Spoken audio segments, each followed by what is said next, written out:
The Florida School for Boys, also known as the Arthur G. Dozier School for Boys (AGDS), was a reform school operated by the state of Florida in the panhandle town of Marianna from January 1, 1900, to June 30, 2011. A second campus was opened in the town of Okeechobee in 1955 for a time. It was the largest juvenile reform institution in the United States. Throughout its 111-year history, the school gained a reputation for abuse, beatings, rapes, torture, and even murder of students by staff.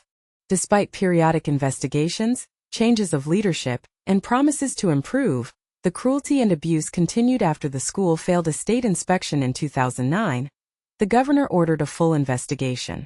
Many of the historic and recent allegations of abuse and violence were confirmed by separate investigations by the Florida Department of Law Enforcement in 2010, and by the Civil Rights Division of the United States Department of Justice in 2011. State authorities closed the school permanently in June 2011 at the time of its closure. It was a part of the Florida Department of Juvenile Justice. Because of questions about the number of deaths at the school and a high number of unmarked graves, the state granted permission for a forensic anthropology survey by Erin Kimmerell of the University of South Florida in 2012. Her team identified 55 burials on the grounds, most outside the cemetery, and documented nearly 100 deaths at the school in January 2016. Kimmerell issued her final report, having made 7 DNA matches and 14 presumptive identifications of remains. They continued to work on identification 3 times as many black as white students died and were buried at Dozier. USF's report noted that excluding a 1914 event in which an estimated 6 to 10 white children were killed in a fire, the racial balance of deaths was consistent with the school's overall population demographics. After passage of resolutions by both houses of the legislature, on April 26, 2017, the state held a formal ceremony to apologize personally to 24 survivors of the school and to families of other victims. She thought the specialists at her university could aid the state in identifying undocumented areas of burial by using current technology and scientific techniques. She was especially curious why there were no records of the locations of the burials, as is customary at state prisons, hospitals, and similar institutions. Kimmerell said, "When you look at the state hospital, the state prisons, the other state institutions at the time, there are very meticulous plot maps you can reference. Or if you are a family member today, you can say, 'Where is my great-aunt buried?' And they can show you exactly where, so why that didn't happen here, I don't know. But that does stand out." In 2012, the team used ground-penetrating radar and some excavation to identify where bodies were buried. However, in order to determine if the cause of death was from injury, illness, or murder, the bodies must be exhumed. Given the long history of reported violence at the school, many people believe that some students died because of abuse under existing law. Exhumations can be done only at the request of a family member. But many of the burials are of students who were here in the early 20th century, and records make it difficult to identify their families. By December 2012, the researchers had located 55 graves on the grounds. Given that they had documented nearly 100 deaths at the school, the team believed that a second cemetery was likely to exist. Thomas Varnado was sent to the Florida School for Boys in 1934 and died there a month later. His nephew, Glenn Varnado, came forward in 2012 saying that he wanted to have his uncle's remains exhumed for reinterment at his family's cemetery near Lakeland.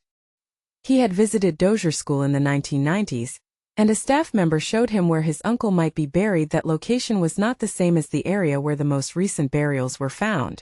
In 2018, bills were being considered to provide some compensation to victims and their descendants, possibly as scholarships for children.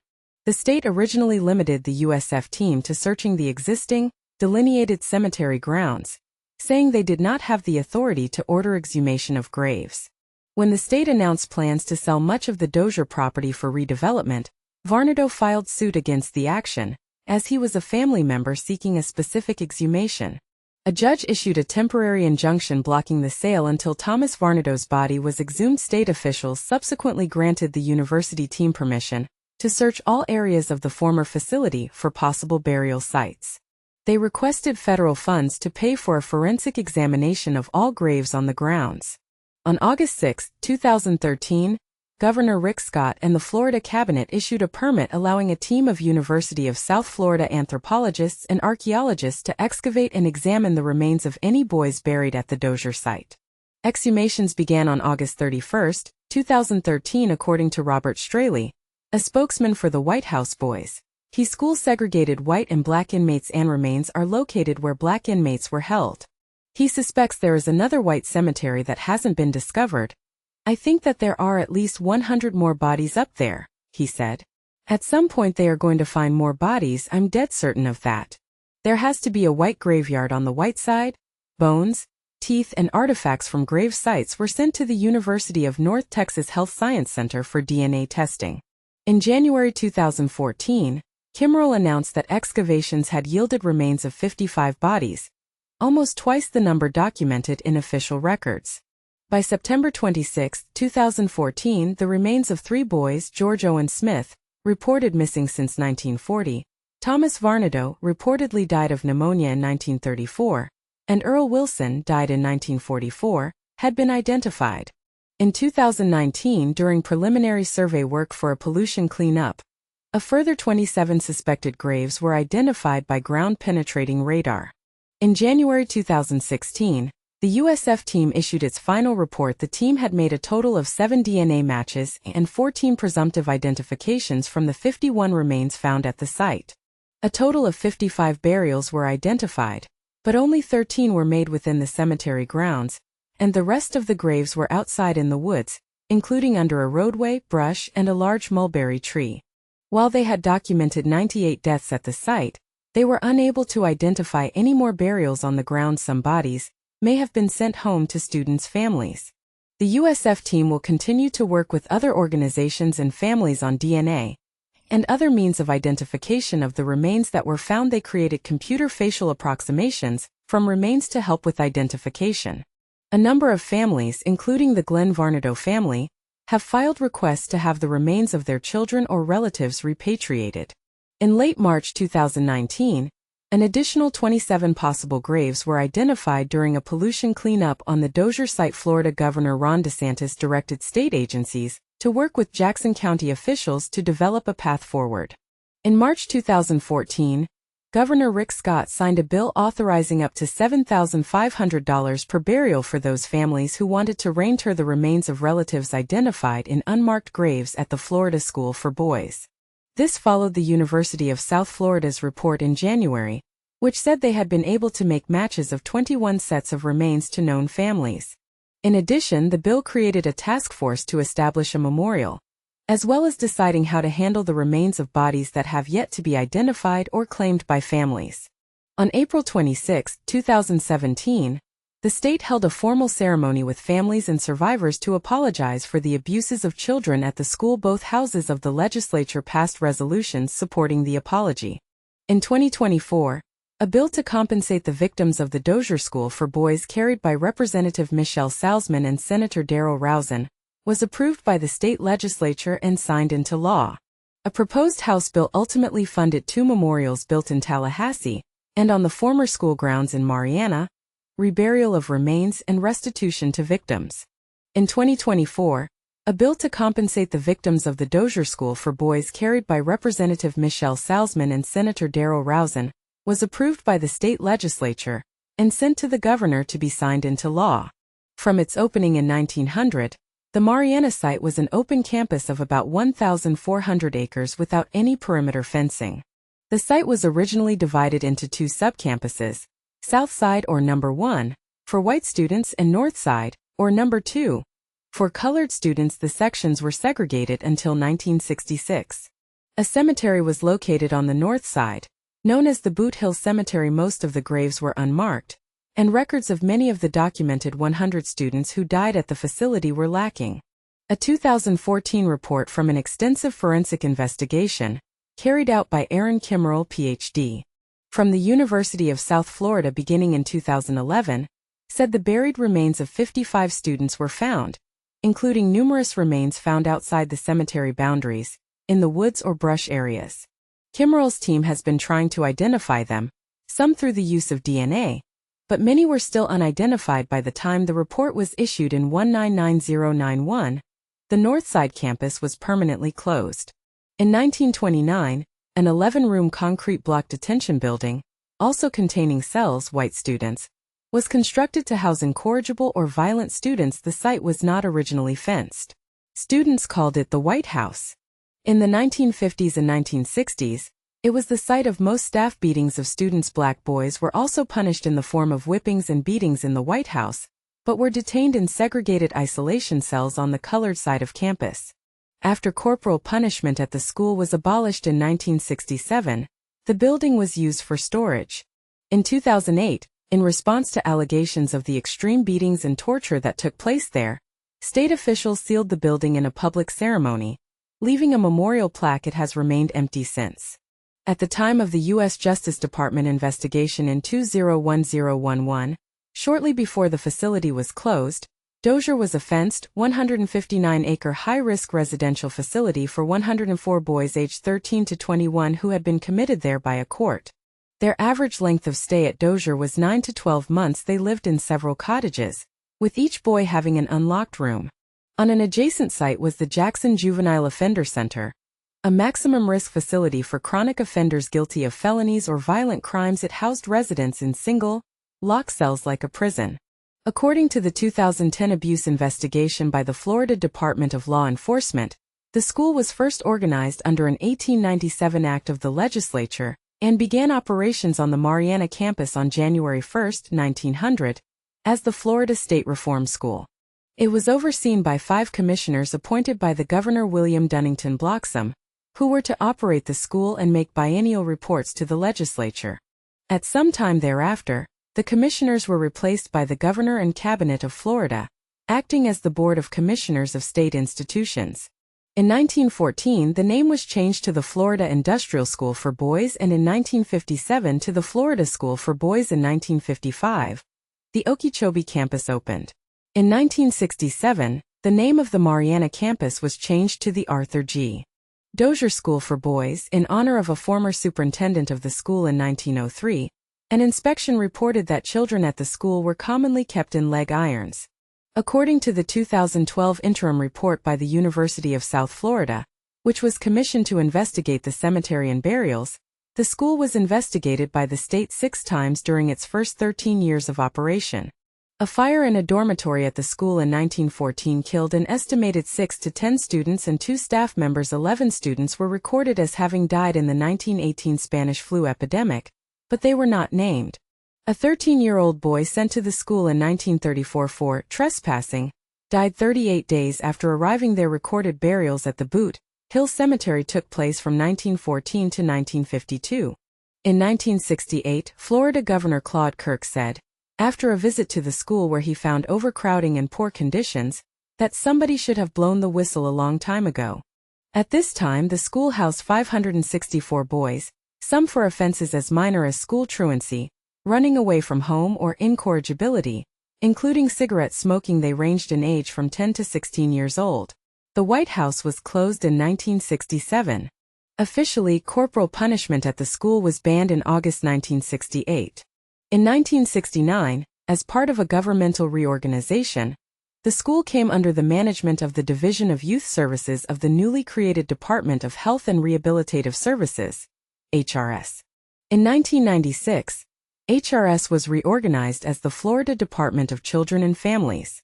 According to a 2009 report following investigation by the Florida Department of Law Enforcement, FDLE, there were 81 school-related deaths of students from 1911 to 1973.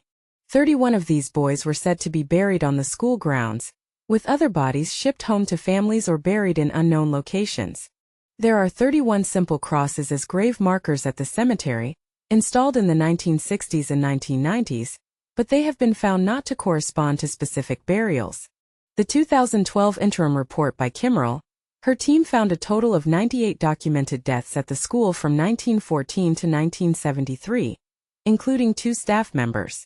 In 1982, an inspection revealed that boys at the school were hogtied and kept in isolation for weeks at a time. The ACLU filed a lawsuit over this and similar mistreatment at a total of 3 juvenile facilities in Florida. By this time, the Dozier School was housing 105 boys aged 13 to 21. In 1985, the media reported that young ex-students of the school, sentenced to jail terms for crimes committed at Dozier, had subsequently been the victims of torture by guards at the Jackson County Jail. The prison guards typically handcuffed the teenagers and hanged them from the bars of their cells. Sometimes for over an hour. The guards said their superiors approved the practice and that it was routine. Federal lawsuits concerning school conditions resulted in the Department of Justice's monitoring Florida's juvenile justice system, beginning in 1987. In 1994, the school was placed under the management of the newly created Florida Department of Juvenile Justice, which operated the school until its closure in 2011. By this time, the school had facilities to house 135 inmates. Many of the boys sent there had been convicted of rape or of committing lewd acts on other children.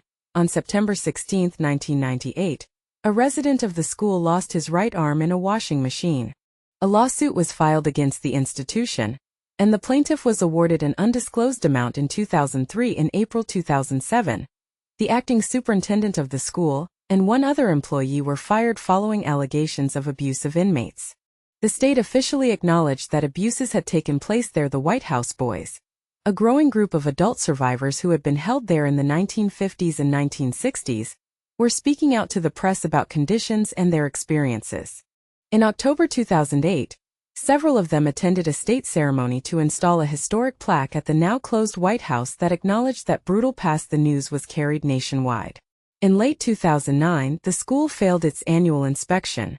Among other problems, the inspection found that the school failed to deal properly with the numerous complaints by the boys held there, including allegations of continued mistreatment by the guards.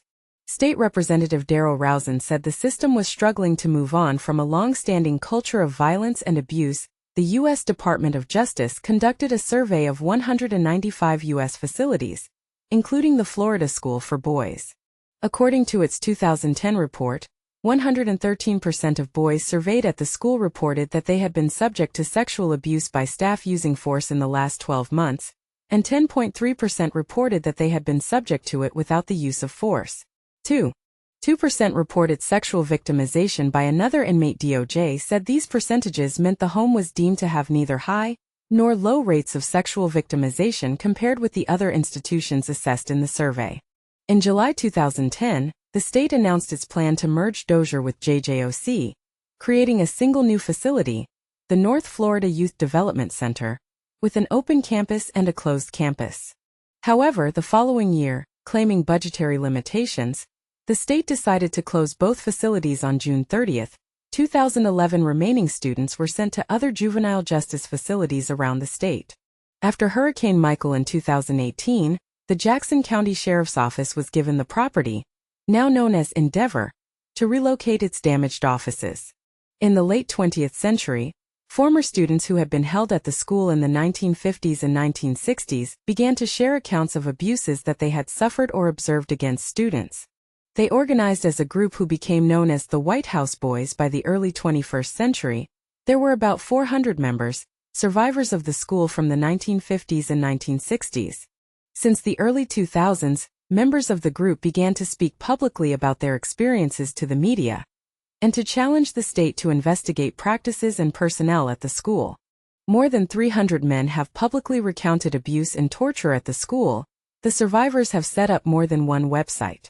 In 2009, the Florida School for Boys was the subject of an extensive special report, For Their Own Good, published by the St. Petersburg Times. Allegations focusing on the 1960s included claims that one room was used for whipping white boys and another for black boys. The facility was fully segregated until 1968.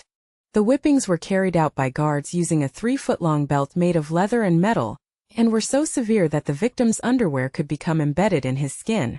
One former student said that he had seen a boy trapped in a running laundry dryer at the school, and suspected the boy was killed. One former student stated, he was punished in the White House 11 times, receiving a total of more than 250 lashes. Others alleged they were whipped until they lost consciousness, and that the punishments were made harsher for boys who cried. Some alumni also stated there was a rape room at the school, where boys were sexually abused by guards. The complainants said some of the victims were as young as 9 years old. In February 2010, the White House Boys filed a class action suit for damages against the state government, but it was dismissed by a judge in Leon County, Florida, because the statute of limitations had run out for such a suit. A bill introduced in the 2012 session of the Florida legislature to provide compensation to victims of abuse at the school failed to pass. In 2017, the state officially apologized to about 24 survivors and families. In 2018, the legislature was considering bills to provide compensation, funds for a memorial, and the creation of a task force to determine where to bury unclaimed remains found during a 3-year investigation. After the land was transferred by the state to Mariana, a mandatory study for the EPA found more than 24 additional unmarked graves. On December 9, 2008, Florida Governor Charlie Crist directed the Florida Department of Law Enforcement, FDLE, to investigate the allegations of abuse, torture, and murder recounted by the White House Boys and their law firm.